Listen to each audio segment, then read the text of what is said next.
अरे हम तो कर रहे हैं, जितने यहाँ लोग बैठे सब पर 188 के कई केस बन चुके हम पर, लेकिन हम डरते नहीं हैं। हम कोई प्रदर्शन करते हैं तो हम पर तो 188 लगता है, और भाजपा के नेता भीड़ इकट्ठी करते हैं तो उनको स्वीकृति दी जाती है। ये भेदभाव नहीं तो और क्या है? सरकार पूरे तरीके से मनमानी करने में तुली हुई है। कोई प्रश्न पूछना चाहते हैं पूछ लीजिए। केंद्र में मंत्री बनाए गए हैं, हम उन्हें बधाई देते हैं, लेकिन अपराधियों का हौसला देखिए कि जो फरार है छतरपुर का एक व्यक्ति, जिसने पीडब्ल्यूडी के कर्मचारी अधिकारियों को पिटाई लगाई, फरार है, वो बधाई देने के लिए दिल्ली पहुंच गया और उनके साथ फोटो खिंचवाकर उसने संदेश दे दिया कि मेरा क्या बिगाड़ लोगे। जब इस प्रकार से अपराधियों का हौसला बुलंद किया जाएगा भाजपा के नेताओं द्वारा तो क्या होगा? इसी तरह से हम देख रहे हैं कि भाजपा और संघ के नेताओं की और उनके संगठन की जमीन के मामले में जो भूख है वो अद्वितीय है।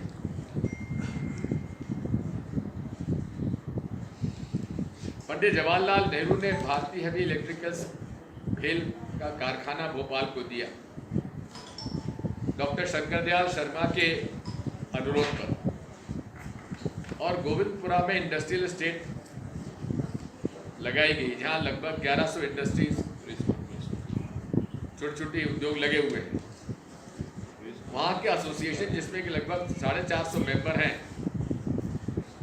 वो लगभग 10,500 स्क्वायर फुट पर वे एक पार्क को मेंटेन किए हुए। उस पार्क में मैंने भी पौधा लगाया, बाबूलाल गौड़ जी ने भी पौधा लगाया, स्वयं शिवराज सिंह जी ने पौधा लगाया। उसे पूरे एसोसिएशन के विरोध के बावजूद भी आवंटन कर दिया गया एक ऐसे संगठन को जो अपने आप को लघु उद्योग भारती कहता है।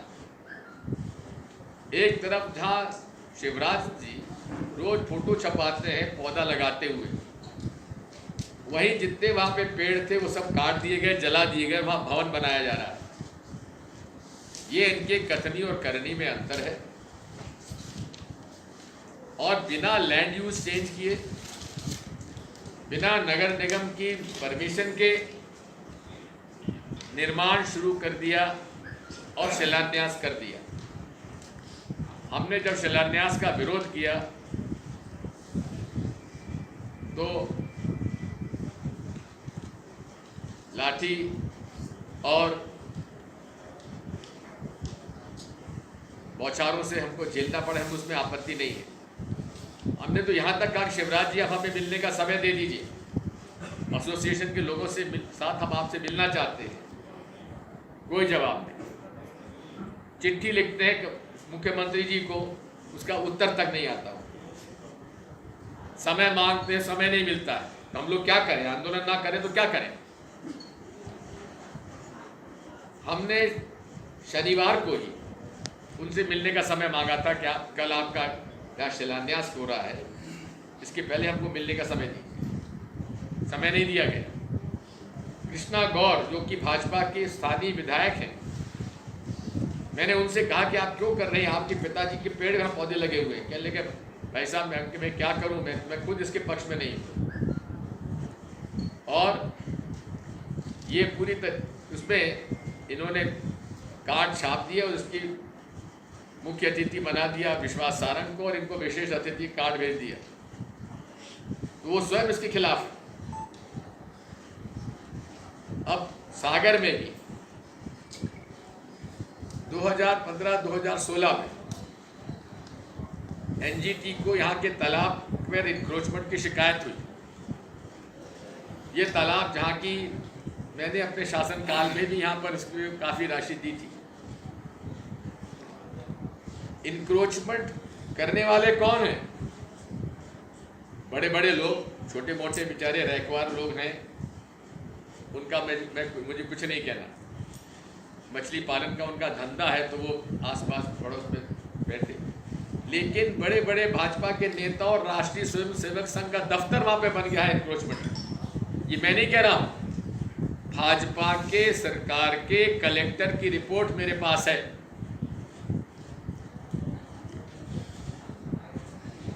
बड़ी बात करते हैं शिवराज सिंह चौहान के मैं माफिया के खिलाफ हूं, 10 फुट गड्ढे में गाड़ दूंगा, लेकिन वो गड्ढा नहीं मालूम हमें किस गड्ढे में ये गाड़ना चाहते हैं। और पूरे तरीके से माफिया, चाहे रेत माफिया हो, चाहे भूमि माफिया हो, चाहे और माफिया हो, सबसे कमीशन बंधा हुआ है। और मेरा तो ये आरोप है कि भाजपा शासन प्रशासन नहीं चलाती है, धंधा करती है, हर चीज में कमीशन। हम लोग इसका विरोध करते हैं। और जिस प्रकार से भोपाल में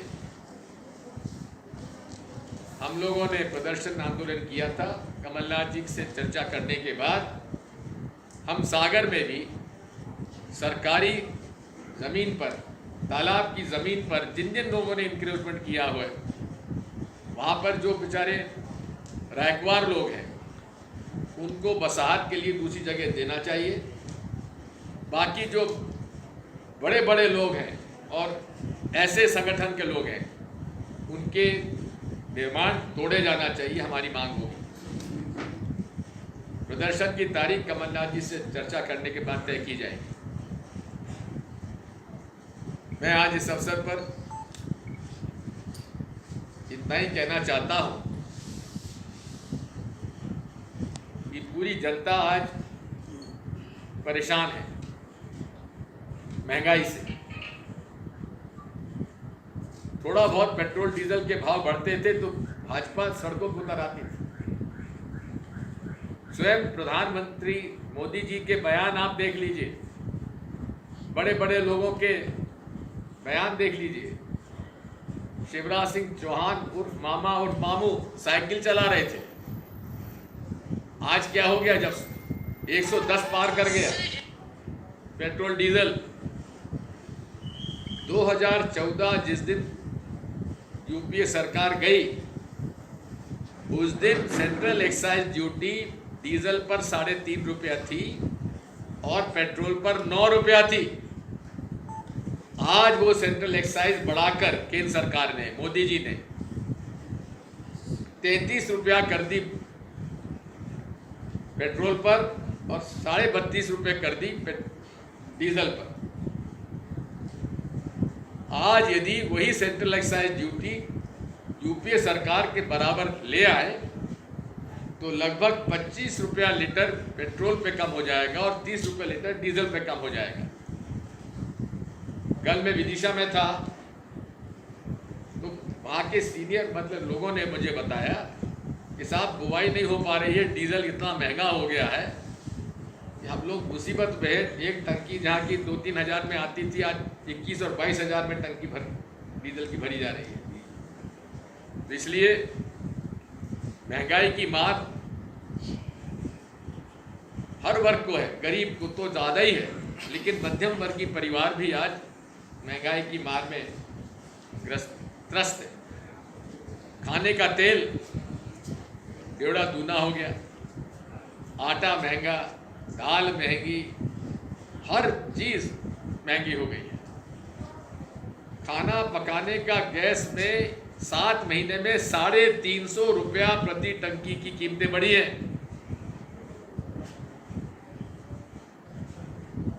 मोदी जी के जो पोस्टर लगे थे, मैं तो कहता हूं उन पे हम लोगों को कालिख पोतना चाहिए। जहां उन्होंने उज्ज्वला में कहा कि हमने आपको बहुत कुछ कर दिया, क्या कर दिया? तुमने लूट लिया। और बिजली के बिल मैं बधाई देता हूं कमलनाथ जी की सरकार को, जहां उन्होंने बिजली के बिल इतने कम कर दिए थे कि मध्यम वर्गीय परिवार के घर में भी 150-200 रुपए का बिल आने लगा था।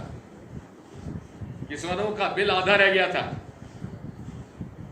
और उस समय शिवराज सिंह जी और मामा और मामूर का बयान है, घबराओ मत, जिस रेट में हमने बिजली दी थी उससे ज्यादा बिल मत पटाओ, और तुम्हारा कोई कनेक्शन काटता है तो मैं खुद आके जोड़ूंगा। माननीय शिवराज सिंह जी, अगर आपकी कथनी और करनी में अंतर नहीं है तो हम जब आंदोलन करेंगे, और जिसका कि हम अनुरोध कमलनाथ जी से कर रहे हैं कि जो दर कांग्रेस सरकार में बिजली की थी उसी दर से उपभोक्ताओं को पेमेंट बिजली का करना चाहिए, और बढ़ी हुई दर अगर सरकार वापस नहीं लेती है तो हमें पुराने दर पे जो मार्च 2020 में बिजली की दर थी उसी से हम लोग पेमेंट करेंगे। हम चाहते हैं कि अगर किसी की बिजली कटती है तो मामू आके हमारी बिजली जोड़ो, तुमने कहा था, हम आके बिजली कनेक्शन तुम्हारे जोड़ देंगे। पता पड़ जाएगा कितना झूठ बोलते हैं मुख्यमंत्री हमारे। साथियों, आप बार बार कहते साहब कांग्रेस प्रदर्शन क्यों नहीं करती। जो स्थिति बन रही है, यहाँ तक कि भेप भी और देवबंद भी बिल्कुल कर रहा है, क्या कहना है इसको लेकर? देखिए, ये जो जनसंख्या नीति है, आप केरला को देख लीजिए, सबसे ज़्यादा अल्पसंख्यक जो है ईसाई और मुसलमान केरला में, और वहाँ की जो जन्म दर है वो सबसे कम है देश में, सबसे कम है। कारण क्या है कि वहाँ शिक्षा है, स्वास्थ्य के लिए व्यवस्था है, इसलिए जो जन्म दर है, ये जो पॉलिसी बनाना चाहिए, इस पर इस बात का ध्यान देना चाहिए। आज भी पढ़े लिखे जो लोग हैं उनके 2 बच्चे 3 बच्चे ज़्यादा होते कहाँ हैं। ये तो गरीबी इसका प्रमुख कारण है। गरीबों में जनसंख्या ज़्यादा होती है, इसमें कोई हिंदू मुसलमान या कुछ नहीं है। गरीबी मिटाओगे अपने आप जनसंख्या नियंत्रित हो जाएगी, शिक्षित करोगे अपने आप जनसंख्या नियंत्रित हो जाएगी, उनके स्वास्थ्य की सेवाएं, उनका जो पोषण है, कुपोषण समाप्त करोगे, जनसंख्या समाप्त हो जाएगी। और जहाँ तक इस बात का सवाल है, मैंने तो सन 2000 के अंदर ये नीति बना दी थी, इनके तो 21 साल बाद समझ में आ रही है। जब आने वाले समय में शाखाएं लगाने की बात आ रही है और हिंदू मुस्लिम एक डीएनए होने की बात की जा रही है, तो क्या ये पश्चिम बंगाल में जो डोज मिला है तो अब यूपी में ना मिले उसकी बात ये है कि हम हमेशा कहते रहे, कांग्रेस पार्टी, महात्मा गांधी, पंडित जवाहरलाल नेहरू, सरदार पटेल हमेशा से कहते रहे, कांग्रेस पार्टी की नीति रही है और यही सनातन धर्म भी कहता है, सभी समान हैं, सभी धर्मों का सम्मान होना चाहिए। और हम तो ये नहीं, प्राणियों में सद्भावना हो, हमारा नारा लगता है, तो प्राणी में सब लोग आते हैं। पूरा विश्व एक परिवार है, ये व्यापकता है सनातन धर्म की, और यही व्यापकता है देश की, और यही व्यापकता है कांग्रेस पार्टी की विचारधारा की, गांधीवादी विचारधारा, नेहरूवादी विचारधारा की, यही व्यापकता है। हमेशा से याद रखो, फूट डालो और राज करो की राजनीति अंग्रेजों ने सिखाई। अंग्रेज चले गए, चेले छोड़ गए, जो आज हिंदू मुसलमानों को लड़ा रहे हैं। अगर मोहन भागवत जी इतने ही गंभीर हैं अपने उस बात को लेकर कि हिंदू और मुसलमानों का डीएनए एक है, तो अपने चेले चपाटियों को समझाते क्यों नहीं है? जिन निर्दोष मुसलमानों के साथ अत्याचार हुआ गुजरात में, क्यों मोदी जी से स्पष्टीकरण नहीं लेते? जो आदित्यनाथ जी के द्वारा जो निर्दोष मुसलमानों को परेशान किया गया, डॉक्टर कफील जिसने ऑक्सीजन सिलेंडर अपने जेब से खर्च करके बच्चों को बचाया, उसके खिलाफ मुकदमा दिया, उसको जेल भेज दिया। क्या यही डीएनए बराबर की बात करते हैं आप? फिर बाद में क्यों कहते हो कि हिंदू धर्म खतरे में है? किससे खतरा है? जब डीएनए सबका एक है तो फिर लव जिहाद कानून की जरूरत क्या है? फिर धर्म परिवर्तन के कानून की आवश्यकता क्या है? कहना कुछ और करना कुछ, यही भाजपा और संघ का चाल, चेहरा और चरित्र है। राय साहब, कल बिसाहुलाल सिंह भैया टैक्स क्यों नहीं घटा दी? बात मैं आपसे पूछना चाहता हूँ कि कांग्रेस के शासनकाल में टैक्स नहीं बढ़ा। सेंट्रल एक्साइज राज्य सरकार नहीं बढ़ाती है, सेंट्रल एक्साइज के तय करती है केंद्र सरकार, उसको राज्य सरकार कम नहीं कर सकती। मैंने इसीलिए आपसे कहा है कि केंद्र सरकार यदि सेंट्रल एक्साइज टैक्स ही कम कर ले तो 25 रुपया लीटर पेट्रोल और 30 रुपया लीटर डीजल का फर्क आ जाएगा। कहने का यह मतलब है कि जो राज्य सरकारें अपना टैक्स जोड़ती है वो घटा लें। तो आप महाराज शिवराज सिंह से अनुरोध कर दीजिए। आप शुरुआत करें तो शिवराज जी। अरे शिवराज सिंह से इसलिए कहूंगा कि मध्य प्रदेश में सबसे ज्यादा जीएसटी लागू होता है। आपदा को लेकर सरकार को जिम्मेदार नहीं ठहराना चाहिए। अमेरिका में आपदा आई थी तो पूरा देश एक झंडे के नीचे खड़ा। मैं सहमत हूँ कि आपदा में हम सबको एक रहना चाहिए, लेकिन भेदभाव का मोदी जी क्यों कर रहे हैं, शिवराज जी क्यों कर रहे हैं? हमारे देश में कोरोना का हम लोगों ने आगाह किया, राहुल जी ने, इनका मखौल क्यों उड़ाया गया? क्या विदेशों में इस प्रकार का विपक्ष का मखौल उड़ाया जाता है जिस प्रकार का मखौल इन लोगों ने उड़ाया? अगर राहुल गांधी जी की उन्होंने बात मानी होती तो ये हालत नहीं होती। ऑक्सीजन के लिए तरसते नहीं रहते लोग बाग, ऑक्सीजन के लिए मरते नहीं होते लोग बाग। स्वयं मैंने 16 सितंबर 2020 राज्यसभा में कहा था कि ऑक्सीजन सिलेंडर पर कालाबाजारी हो रही है, आप इसकी व्यवस्था कराइए, क्योंकि ऑक्सीजन से ही फेफड़ों का इलाज हो सकता है। उसका निर्यात क्यों करवाया मोदी जी ने? उस मोदी जी हमको बता दें, जब यहाँ लोग मर रहे थे उस समय वो चुप क्यों बैठे हुए थे? तब उनको ज्ञान क्यों नहीं आया? ऑक्सीजन का आपने निर्यात क्यों होने दिया? 1920 में जो ऑक्सीजन जितना हमारा निर्यात हुआ उससे दुगना निर्यात ऑक्सीजन का मोदी जी ने आपदा में किया। क्यों किया? पीपीई किट आप निर्यात कर रहे थे, जब हमारे डॉक्टर्स के पास पीपीई किट नहीं थे। रेमडेसिविर इंजेक्शन आप निर्यात कर रहे थे, जब हमारे पास लोग भटक रहे थे। 1200 के इंजेक्शन लाखों में लोगों ने खरीदे हैं। कब हॉस्पिटल क्या कर रहे थे? आपदा में अवसर नहीं, आस्था में भी अवसर हो गया है। भगवान राम के मंदिर के जमीन घोटाले में कभी हुआ है सागर में? आधे घंटे में 16.5 करोड़ की जमीन का फायदा किसी को हुआ है क्या सागर में आज तक? 2.5 करोड़ में एक जमीन खरीदी जाती है, 2 एकड़ में, और आधे घंटे बाद 18.5 करोड़ में कस खरीद लेता है। हमने भी चंदा दिया है, मामू ने दिया 1 लाख, मैंने दिया 1,11,000। हम मांग करते हैं उनसे कि हमारे चंदा का हिसाब दो।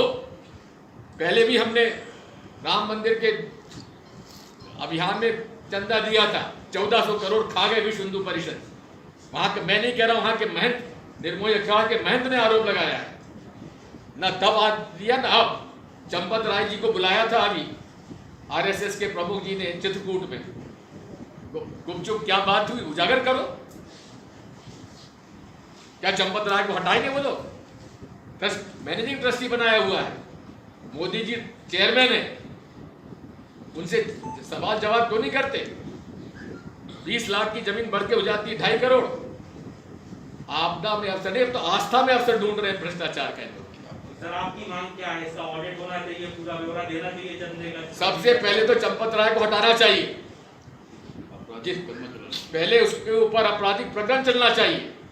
और हमारी तो मांग ये है कि आपने जो ट्रस्ट किया उसको बनाया उसको भंग करो, क्योंकि उसमें जो सनातन धर्म के प्रमाणित लोग हैं उसमें से नित्य गोपाल दास जी को छोड़ के और कोई नहीं है। हमारे नरसिम्हा राव जी ने रामालय ट्रस्ट बनाया था, जिसमें चारों प्रमाणित, शंकराचार्य जी उसके सदस्य थे, रामानंदी संप्रदाय के प्रमुख उसमें थे, अखाड़ा परिषद के प्रमुख उसके अंदर थे। आप इसमें नेतागिरी क्यों, राजनीति क्यों घुसा दी आपने राम मंदिर में? उस ट्रस्ट को भंग करिए और रामालय ट्रस्ट जो कि आज भी वजूद में है उसको सौंपिए।